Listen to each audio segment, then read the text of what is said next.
Hello guys, welcome back to my YouTube channel Praneeth mummy. இன்றைக்கி இந்த வீடியோவில் autism குழந்தைங்களுக்கு ஆக்குபேஷ்னல் தெரப்பி கொடுக்கணும். ஆக்குபேஷ்னல் தெரப்பியில் சென்சரி இன்டிகிரேஷன் தெரப்பி அப்படிங்கிறது ரொம்ப ரொம்ப முக்கியமான தெரப்பி. அந்த சென்சரி இன்டிகிரேஷன் தெரப்பியில் ஃபஸ்ட்டு போனவுடனே என்ன சொல்லுவாங்கன்னா, குழந்தைங்கள தொட்டிலில் போடுங்க, இல்லைன்னா ஊஞ்சலில் போட்டு ஆட வைங்க அப்படின்னு சொல்லுவாங்க. ஸோ ஊஞ்சலில் போட்டு ஆட வைக்கிறது, தொட்டிலில் ஆட வைக்கிறதெல்லாம் முக்கியமான சென்சரி இன்டிகிரேஷன் தெரப்பி. நான் பிரணீத்துக்கு பார்க்கு கூட்டிகிட்டு போய் ஊஞ்சலில் போட்டு ஆட வச்சிட்டு இருந்தேன். இப்போ இந்த ஊஞ்சல் ரொம்ப ரொம்ப முக்கியம் அப்படின்னு தெரிஞ்சதுனால வீட்லேயே ஒரு ஆன்லைனில் கம்மி ரேட்டில் ஆர்டர் பண்ணி இந்த ஊஞ்சல் வாங்கிட்டேன். ஸோ உங்கள் வீட்டில் ஆட்டிசம் குழந்தைங்க இருந்தாங்க அப்படின்னா கண்டிப்பாக நீங்கள் ஒரு ஊஞ்சல் வாங்கிக்கோங்க. ஆன்லைனில் கம்மியான விலையில் ஆர்டர் போட்டு வாங்கிக்கோங்க. ஏன்னா நம்ம பார்க்கு டெய்லி ரெகுலராக கூட்டிகிட்டு போக முடியாது, வீக்லி ஒன்ஸ் தான் கூட்டிகிட்டு போக முடியும். தெரப்பி சென்டரில் கண்டிப்பாக ஊஞ்சல் வச்சுருப்பாங்க, ஆனால் டெய்லியும் ஆட வைக்க மாட்டாங்க, ஒரு வீக்லி ஒன்ஸ் தான் ஆட வைப்பாங்க. நம்ம வீட்லேயே இந்த மாதிரி ஒரு தூரி வாங்கிட்டோம்னா நம்ம எப்போ வேணாலும் நம்ம குழந்தைய உட்கார வச்சு ஆட வச்சுக்கலாம்.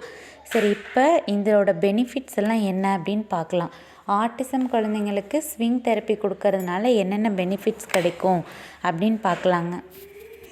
ஆட்டிசம் குழந்தைங்க ரொம்ப ஹைப்பர் ஆக்டிவாக இருப்பாங்க. ஒரு சில குழந்தைங்க ரொம்ப ஹைப்பர் ஆக்டிவாக இருப்பாங்க, ஒரு சில குழந்தைங்க ஸ்டிம்மிங் பண்ணிகிட்டே இருப்பாங்க. ஸோ அதை எல்லாமே காம் பண்ணுறதுக்கு இந்த ஸ்விங் தெரப்பி யூஸ்ஃபுல்லாக இருக்குங்க. அதுக்கப்புறம் பாடி அவேர்னஸ் இம்ப்ரூவ் பண்ணுறதுக்கு இது யூஸ்ஃபுல்லாக இருக்கும். இப்போ ஆட்டிசம் குழந்தைங்களுக்கு ஒரு மூவிங் ஆப்ஜெக்ட்லேருந்து இறங்க தெரியாது, ஒரு மூவிங் ஆப்ஜெக்ட்லேருந்து ஏற தெரியாது, அவங்களுக்கு பாடி அவேர்னஸ் இருக்காது. இந்த ஸ்விங் தெரப்பி கொடுக்கறது மூலமாக அவங்களுக்கு நல்ல பாடி அவேர்னஸ் இம்ப்ரூவ் ஆகும்.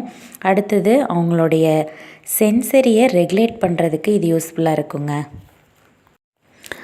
ஆன்சைட்டியை ரெடியூஸ் பண்ணும், நல்ல ரிலாக்ஸான ஃபீலிங் கொடுக்கும், பேலன்ஸ் அண்ட் கோஆர்டினேஷனை இம்ப்ரூவ் பண்ணும், மோட்டார் ஸ்கில்ஸை இது இம்ப்ரூவ் பண்ணும், நல்ல ஒரு ஃபோக்கஸ் அண்ட் அட்டென்ஷன் கொண்டு வர்றதுக்கு இது யூஸ்ஃபுல்லாக இருக்குங்க. ஸோ ஆக்குபேஷ்னல் தெரப்பியில் நீங்கள் இந்த ஸ்விங் இன்ட்ரடியூஸ் பண்ணுறது குழந்தைங்களுக்கு ரொம்ப ரொம்ப முக்கியம். உங்கள் வீட்டில் ஆட்டிசம் குழந்தைங்க இருந்தாங்கன்னா கண்டிப்பாக அவங்கள ஸ்விங்கில் உட்கார வச்சு ஆட்டி பாருங்கள். அவங்க ஸ்விங்கில் உட்கார வைக்கிறது ரொம்ப ரொம்ப கஷ்டம். ஒரு சில குழந்தைங்க உட்காந்துக்குவாங்க, ஒரு சில குழந்தைங்கள தொட்டிலே போட முடியாது. ரொம்ப சிரமப்பட்டாவது அவங்கள தொட்டிலில் போட்டு அதுக்கப்புறம் ஆட்டி நல்லா பழக்கிட்டு இந்த மாதிரி ஒரு தூரி வாங்கி நல்லா ஆட்டி பழக்கிடுங்க. வீட்டுக்கு பக்கத்தில் பார்க்கெலாம் இருந்துச்சுன்னா மறக்காமல் கூட்டிகிட்டு போங்க. அந்த பார்க்லேயும் அந்த குழந்தைங்கள விளையாட வைங்க. இந்த தூரி, ஸ்விங் தெரப்பி, அதுக்கப்புறம் சர்க்கஸ் இருக்கும் இல்லைங்களா, அதில் சறுக்கிறது, இதிலெல்லாம் போட்டு நீங்கள் கண்டிப்பாக விளையாட வைக்கணும். இந்த வீடியோ யூஸ்ஃபுல்லாக இருந்திருக்கும்னு நினைக்கிறேன். சப்ஸ்கிரைப் பண்ணிக்கோங்க, லைக் பண்ணிக்கோங்க. Thank you so much.